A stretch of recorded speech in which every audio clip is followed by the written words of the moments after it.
Okay, so guys, nandito tayo ngayon sa chart na ginawa natin last week. And check natin kung nag-fulfill nga ba yung trade idea natin. No? So yan, we're using TradingView. And yun, pinost natin to last week. And nag-materialize nga na fulfill nga yung ating trade ideas.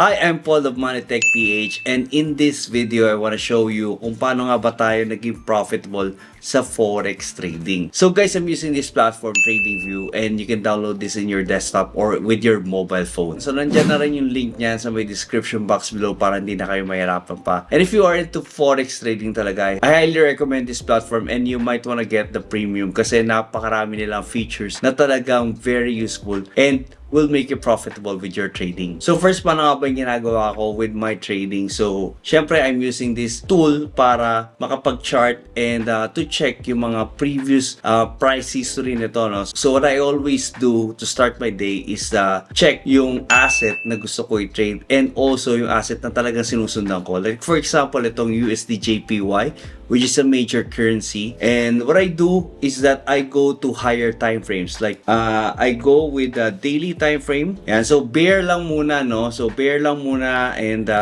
we don't want to start our day na talagang sobrang overloaded na information. So, we want to start the day fresh and we want to look the chart fresh as well. So, if you prefer na may nakalagay ng mga indicators, it's really up to you. But for me, I want to have the chart na very bare lang muna talaga. So, these lines naman, nasa price naman siya. So, okay lang. It's just an indicator to check kung trending yung price, no? So, at first, I always check the higher time frames and see kung ano nga ba yung pinaka trend ng price natin, no? So the idea is to get the general direction, no? So kung saan ka papunta, kung saan papunta yung price nung gusto mong i-trade, no? And kung nasa na ba siya mismo. So let's say for example, we want to ride a trend kasi. Yan. So generally, USD/JPY based on fundamental backgrounds and also with the chart, no, it's uptrend. Ano ba yung uptrend? Higher highs, higher lows. So this is the low and this is a higher low and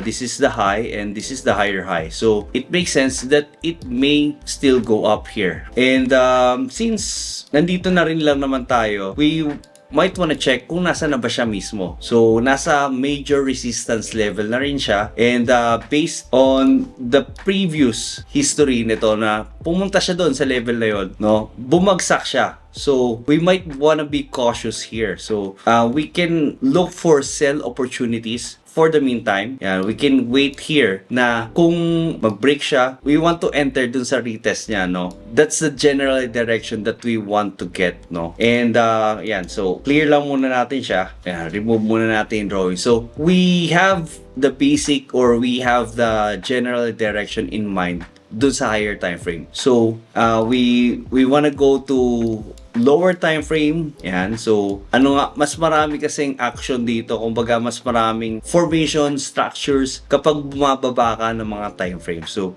we are basically on an uptrend with USD/JPY, but we are in a resistance level. So, meaning, it may go down. Okay, so if we are going to go for an execution level, since I'm a day trader and also I do scalping, I always go to 50-minute time frame or 5-minute and even 1-minute time frame.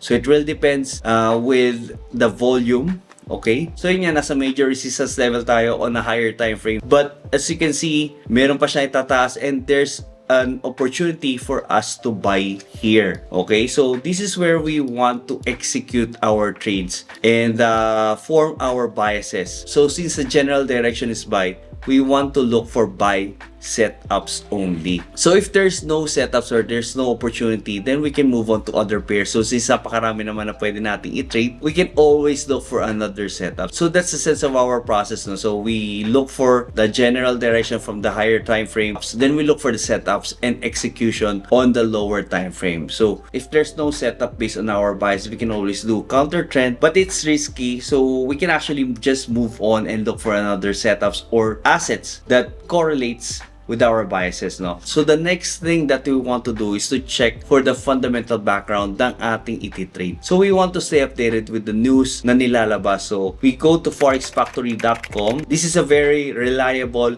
platform or website wherein I can monitor yung mga news na nire-release, especially with the USD. So basically, lahat ng mga naka-red, yun yung mga high impact news, which is nag-spike talaga yung mga price movements, no? And so for example, itong news, President Trump speaks 1 a.m. So this is 1 p.m. the United States. So this is in red folder. So it means high impact news. So we want to watch out from that. So if you have an open trade, you might want to close it before that time, or you might want to trade the news as well. So it really depends on you, depends on your skill, and it really depends on your preference. Yan. So napakaraming high impact news tomorrow. So it's 1 a.m. and it's in Philippine time na. So hindi na kayo malilito dyan kung ano ba yung time zone yan, no? So it's Philippine time, and yun na mismo, kung ano mismo yung nakalagay na time dito, yun na mismo yung time na lalabas yung high impact news or yung mga speech na talaga magmo-move the market. So we want to watch out for these fundamentals kasi they're the ones who really move the market. The technical analysis is just the timing. So that's where you can time your entry, your stop loss, and your target profit. Everything na nagre-reflect dun sa chart is based on the fundamentals. So this is where the action really happens. So we really need to study the correlations nitong mga news na to kasi yun nga, very important yan sa ating trading journey. Pero dito with Forex Factory, no, so it's very easy to understand. May nakalagay naman dito usual effect. Yan, actual greater than forecast is good for currency. So let's say for example to forecast 2.4%. The actual is 2.6% and it's in green. So basically, it's in favor of Canadian dollar. So if anything, yan, USD, CAD, Canadian dollar, USD. So USD is the base currency and in favor of Canadian dollar. So basically tataas yung Canadian dollar, and kung walang pantapat na news itong si USD, so mangyayari doon sa pair na yung USD CAD is bababa yung price na yun. So you can do shorting or selling. It's something like that, no? So all other news related dun sa pairs or sa assets na gusto mo i-trade, nandito na yan, kompleto na yan.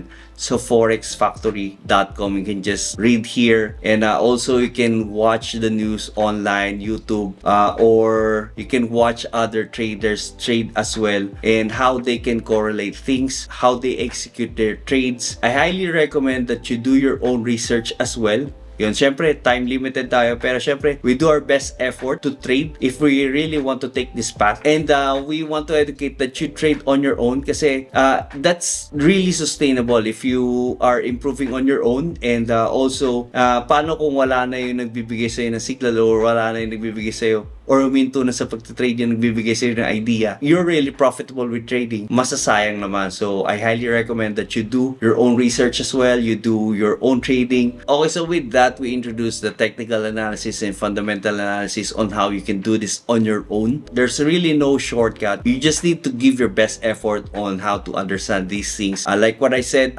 meron namang mga nakalagay dito na mga usual effects when it comes to fundamental analysis, kung ano yung magiging effect niya dun sa currency. So aside from technical analysis and fundamental analysis, it's really important that you are partnered with a trusted broker. So a trusted broker, meaning kapag nilagay mo yung pera mo, syempre hindi sila mawawala. And also reliable kasi pag nag-deposit ka or nag-withdraw ka, real time, di ba? Yun yung maganda pag trusted yung broker mo. And so with that, we open an account with IUX Affiliates, and click nyo lang yung link dyan sa my description box below. So pag na-click nyo yan, mapupunta kayo dito, register an account. Very basic, yan, lagay nyo lang yung details nyo. Ayan, so country of residence, email ninyo, syempre yung hindi nyo pa nagagamit dito, kung nakapag-sign up na kayo before, and create your own password. Ayan, so just follow the process, create an account with them. So once na nakapag-create na kayo ng account with them, nakapag-register na kayo, it's very basic na know your client process. So you just need to provide verification like IDs and proof of billing, and then once approved na yun, okay na. So you can start trading here. So yun, pakita ko lang sa inyo kung ano yung meron dito. So dito, mamimili kayo ng account niyo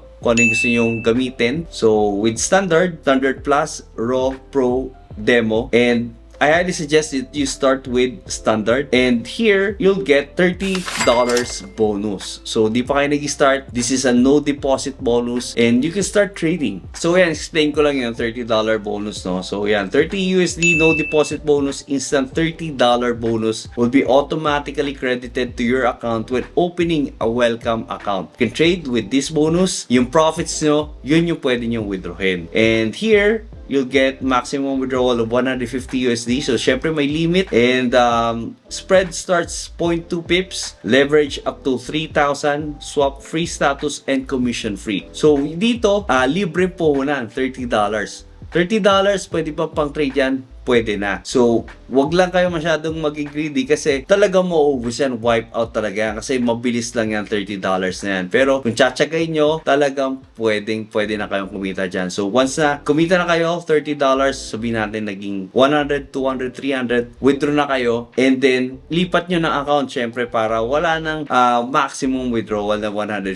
You can go here sa Standard Plus and you'll get bonus 35% deposit bonus, 25% deposit bonus. Mamumultiply nyo pa yung credit, yung profit ninyo. You'll get an additional credit from here. So that's what I'm talking about when it comes to a trusted partner. So you do your fundamental analysis, you do technical analysis, but it really helps if you have this kind of partner that really helps you as well. May $30 USD deposit, no deposit bonus. So nag-profit na kayo with your standard account, lipat nyo na. So wala kayo nilabas and you still go with your trading journey and gives you profits. Aside from that, so kada trading nyo meron kayong lot back. Ayan, so 0.3 point per lot. So dito, check natin, no, terms and conditions. So syempre, the more na nagtitrade kayo, matataas yung level nyo or status niyo, mapupunta kayo sa champion. Sa champion, magkakaroon kayo ng 0.5 point per lot. Sa elite, 0.8 point per lot. So check natin kung ano yung conversion yan dito sa terms and conditions lot back. So dito, what is lot back program status? And lot back points can be redeemed for credit with the details as follow. 1 point is equals to $1 credit, 0.5 balance. For example, if you have 100 points, you can use them to exchange $100 for trading credit. So basically, mag-iipon ka, the more you trade, the more you get points, which is 1:1 naman kapag gagawin siyang trading credit. So trading credit, di siya pwedeng withdrawin, pero pwede mo siyang ipang trade. So parang yung $30 no deposit bonus nila. And dito, $50 for real money, half of the points. If you have 100 points, you get $50 na withdrawable. So huwag natin pa-complicate, that's basically the essence nitong lot back. So the more you trade, the more you get points and you can convert it into trading credit and also as a cash reward value. Another thing that really helps traders, ito, swap status free. So para sa mga bago pa lang sa trading, yung swap kasi is an overnight fee. Halimbawa, meron kang buy position for gold, you will be charged by just holding that buy position overnight. So every day you will be charged, and the more you hold that position, the more you get charged. So this is swap free. So wala po siyang ganun, wala siyang charge na ganun kapag may swap free status ka. Your swap free status is determined by your trading activity. To maintain an active swap free status, you need to trade mostly within the day. So ito, swaps are charged for major currency only on Wednesday, minor currencies, all metals, oils except gold and XAU USD, and index. And so swap free rates, click natin yan. So another feature ni IOX affiliates is itong negative balance protection. So ibig sabihin lang, kung ma-wipe out ka, yung kung magkano lang yung capital na nilagay mo, yun lang yung mawawala. Hindi ka magkakautang, in other words. So, ganun lang po yung negative balance protection. So, actually, may nagtanong yan kapag yung stop loss ba nilagay sa malayo and kinulang yung capital niya, magkakautang daw ba siya, mag-charge pa siya. So, with IOX affiliates, it's not gonna happen. Negative balance protection. Hi guys, this is one of the perks when you're an IUX partner.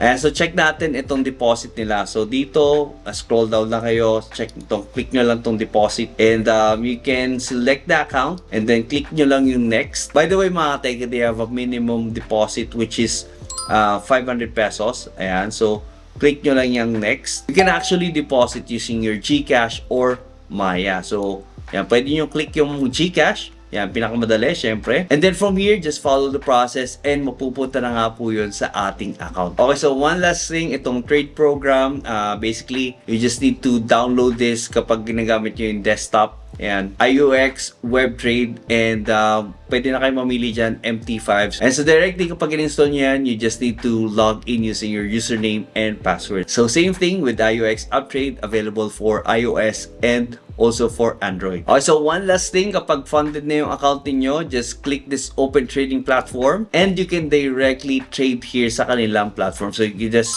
buy or sell from here. And so lot size is here, and also nandito yung mga history. Yan, all portfolio ninyo kung meron kayong mga ibang assets na tinitrade, and time frames are here. Ayan, so yung pinakita ko kanina, time frames, I think this is powered by TradingView as well. Ayan, so nandito kung ano yung gusto nyong itsura ng mga candles and also indicators. Ayan, so everything nandito na. Ayan, so tama nga yung nahala natin, this is a TradingView, chart by TradingView. Ayan, so connected na sila with TradingView. You can buy and sell from here. You can also see your profit from here sa gilid. Ayan, so everything is in here and you can directly trade from here. And again mga techie, I want to invite you in our Telegram community. So I provide trade ideas there, trade signals, and anything about trading. So I want to help you and guide you through your trading journey. So we can also exchange ideas if you're a seasoned trader. It's basically for everyone and not just for new ones. So I want to see you there. Join our Telegram community, and thanks so much for watching. Have a nice day.